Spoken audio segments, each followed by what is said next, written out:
আসসালামু আলাইকুম, কেমন আছেন সবাই? নতুন আরেকটি ভ্লগে আপনাদের স্বাগত জানাই। আজকে মঙ্গলবার ৫ তারিখ, ঠিক ১ বছর আগে ৫ই আগস্ট আজকের দিনে ছাত্র জনতার বিজয় ঘটেছিল। সেই সুবাদে আজকের দিনটা আমরা সরকারিভাবে ছুটি পেয়েছি।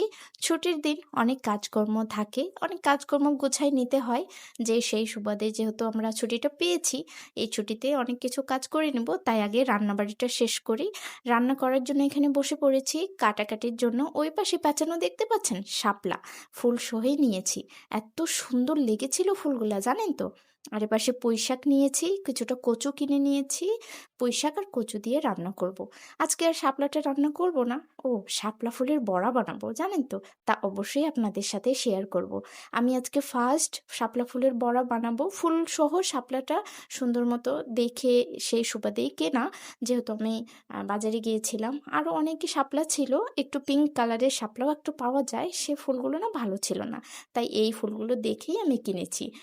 আর আজকে সকালের আবহাওয়াটা এত সুন্দর ছিল, তাই বাজারে গিয়ে দেখি এত সুন্দর টাটকা টাটকা শাকসবজি, দেখে আর লোভ সামলাতে পারি নাই। তাই শাপলা কিনেছি, পুঁইশাক কিনেছি। পুঁইশাকটা না কাটা হয়ে গেছে, এখন কচুটা ভালো মতো করে ছিলে নেব। পুঁইশাকের ডাঁটাগুলো আলাদা করে রেখেছি আর পাতাগুলো আলাদা করে রেখেছি। পাতাগুলো ধোয়ার পরে সুন্দর মতো আর একটু কুচি করে নিতে হবে, জানেন তো? কুচি না করলে আবার বড় বড় হয়ে থাকবে, ভালো লাগবে না সেটা খেতে। সকাল সকাল আমার রান্নাঘরে জানালা দিয়ে এখানে রৌদ্র এসেছে, অনেকটাই ফ্রেশ আবহাওয়া, খুব সুন্দর ঝলমলে রোদ উঠেছে হালকা হালকা ভাবে, বেশ ভালো লাগছে কিন্তু। আর রাতের বেলা থেকে তো প্রচুর বৃষ্টি পড়ছে, ঝুম বৃষ্টি। আর সকালবেলায় দেখছি একটু রোদ এসেছে, তাই এখানেই বসে পড়েছি, সব শাকসবজি এখানে কেটে বেছে নেব। এখন ফুলগুলো ছুটিয়ে নিয়েছি। শাপলাটা আর আজকে রান্না করব না, সেটা আরেকদিন রান্না করব। আজকে শুধু এই ফুলগুলোর বড়াই বানাবো। ফুল থেকে সবুজ যে পাতাগুলো আছে সেগুলোও ছুটিয়ে ফেলতে হবে, সেগুলো একটু বাড়তি হয়ে যায় আর খসখসে লাগে, তেমন একটা খেতে ভালো লাগে না। সাদা পাতাগুলো সফট থাকে, সেগুলো বড়া বানালেই ভালো লাগে। আর মাঝখানে যে হলুদ ফুলটা দেখতে পাচ্ছেন, সেটাও কিন্তু ফেলে দিতে হবে। সেটা ফেলে না দিলে আবার ভালো হবে না বড়াটা। এটা শুধু ব্যাটারটা একটু সুন্দর মতো বানিয়ে নিলে ব্যাস হয়ে যাবে সুন্দর মতো শাপলা ফুলের বড়া। শাপলা ফুলের বড়াগুলো খেতে হয় দারুণ মুচমুচে এবং সুন্দর। হয়ে গেছে প্রায় ফুলগুলো বেছে নেওয়া আমার। এখানে রেখেছি সব ফুলগুলো একসাথেই বেছে নিয়েছি খুব সুন্দর মতো করে। শাপলা থেকে কেটে নিয়েছি, আর শাপলাগুলো ধুয়ে আজকে আলাদাভাবে রেখে দেবো। সেগুলো অন্যদিন মাছ দিয়ে বা কোনো কিছু দিয়ে একটু চচ্চড়ি করলেই বেশ হয়ে যাবে। শাপলা আমাদের দেশে খুবই সহজভাবে পাওয়া যায় বাজারে, এবং কম দামেও পাওয়া যায়। সেটা পুষ্টিগুণ তো আপনারা জানেনই, অনেক বেশি পুষ্টিগুণ। সেটাতে শর্করা থাকে, নানান ধরনের ভিটামিনও থাকে। সেগুলো আমরা খুবই কম দামে সহজলভ্যভাবে শাপলা যদি খাই, তাহলে সেটাতে পেয়ে থাকি।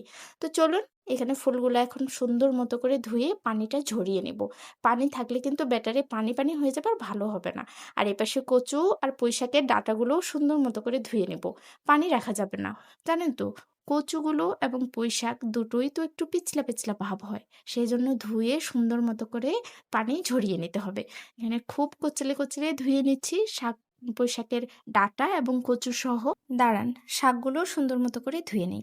শাকগুলো ধুয়ে রেখে পানি ঝরতে দেব, সেগুলোতে পানি ঝরে যাবে। আর ধুয়ে সাথে সাথে যদি দেই না রান্নার সময়, তাহলে সেটা থেকেও অনেক পানি বের হয়, আর ওই পানিতে বেশি পানি হয়ে যায়। হয়ে গেছে সব কিছু ধোয়া, এখানে সুন্দর মতো করে ধুয়ে রেখেছি। এখানে পুঁইশাকগুলো ধুয়ে রেখেছি সুন্দর মতো করে, আর এই পাশে রেখেছি শাপলা থেকে যে ফুলগুলো নিয়েছিলাম বেছে, সেগুলো। আর এই পাশে রেখেছি ডাঁটা, পুঁইশাকের ডাঁটা আর কচু, সুন্দর মতো করে ধুয়ে এখানে রেখে দিয়েছি।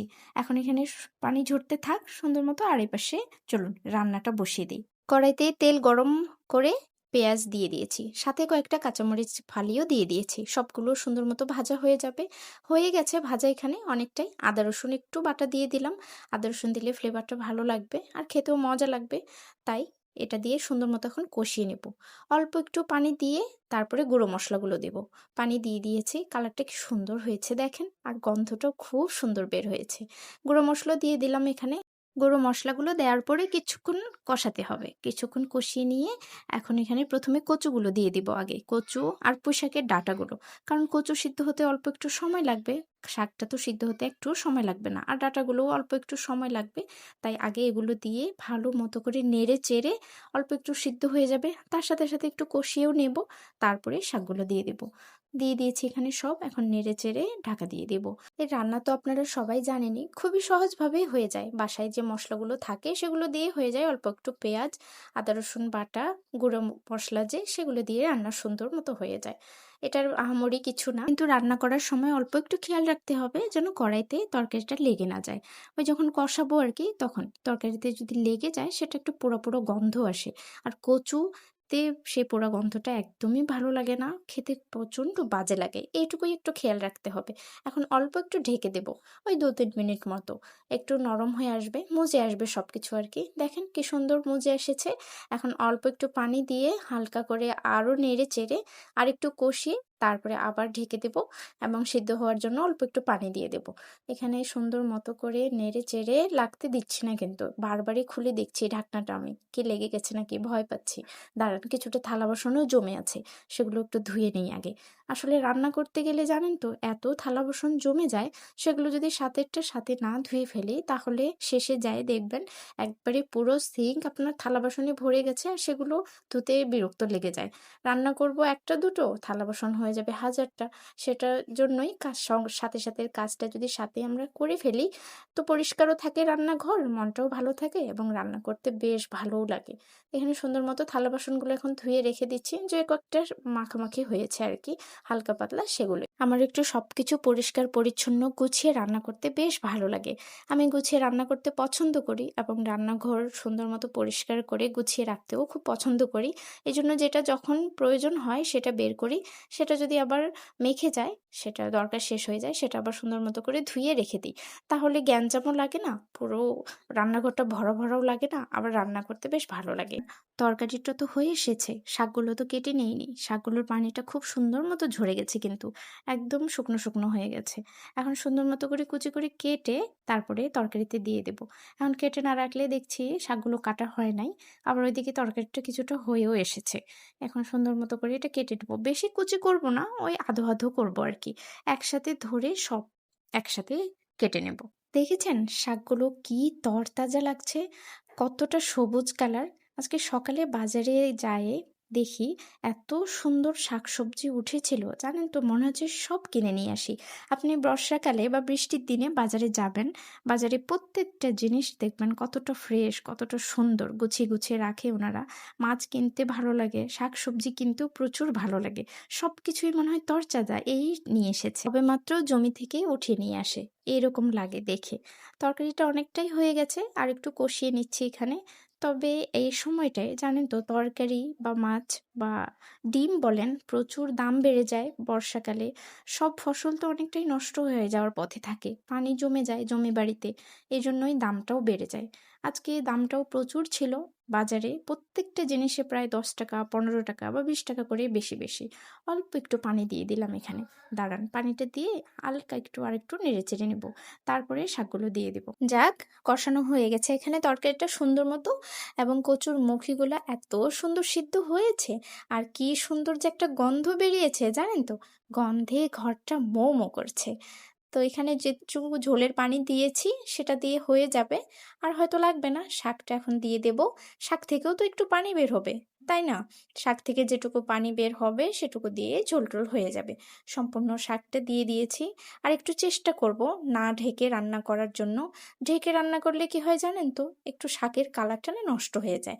আর না ঢেকে রান্না করলে সুন্দর মতো সবুজ সবুজ থাকে শাকটা।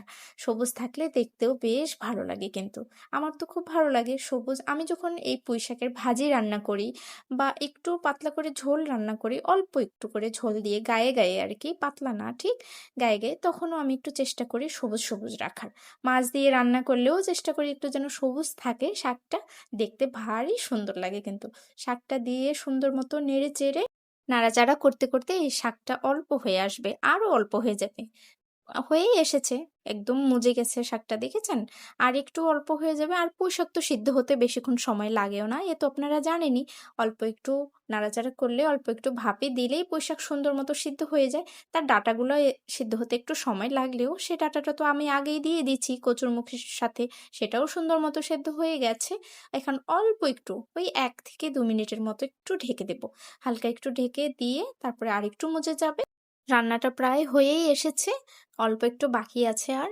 দেখি কালারটা কেমন আছে দেখেছেন? কি সুন্দর সবুজই লাগছে শাকের কালারটা, এবং রান্নাটাও কমপ্লিট হয়ে গেছে। সবকিছু সিদ্ধও হয়ে গেছে। এখন ওই যে বড়াগুলো বানাবো সেগুলোর জন্য ব্যাটার তৈরি করব। চলুন তাহলে ওই ব্যাটারটা তৈরি করি আর বড়াগুলোও সাথে সাথে ভেজে নিই। ব্যাটার তৈরি করা হয়ে গেছে। এখন এটা মেখে মেখে বড়াগুলো একটা একটা ফুল তেলের মধ্যে দিয়ে দিব। আমি না তেলটা আগে দিয়ে একটু গরম করে রেখেছিলাম, জানেন তো।